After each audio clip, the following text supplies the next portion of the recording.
Well, I guess the theme here that I seem to be developing is backlighting. And I guess I didn't plan it this way, I promise. I have really come to appreciate backlit photos like what you see here. And it's a fun technique to try and to play around with, the idea of lighting your subject from behind rather than from the front. It seems pretty basic, and it actually is pretty basic, but it doesn't always occur to me because it's kind of counterintuitive. Like, why would you want the light behind your subject? Wouldn't you want the light in front of your subject?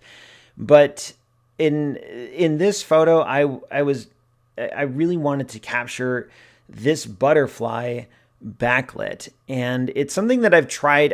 I've taken a lot of butterfly photos over the years, and I've tried to change my way that I compose these shots intentionally so that these butterflies are backlit. Because what happens when the sun is in front or behind you, lighting the butterfly like normal, the colors are fine.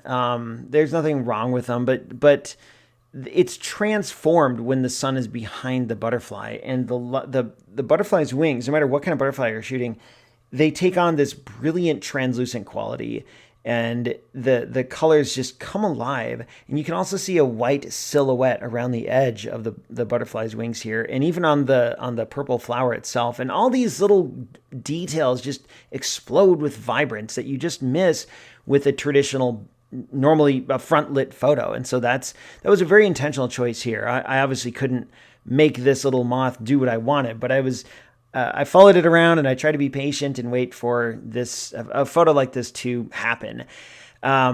It's kind of interesting in that the moth itself, the subject, is not what draws your eye. Originally, like if you just glance at this, you probably just notice the purple in this sea of dull colors, like a dull green or like a pastels almost.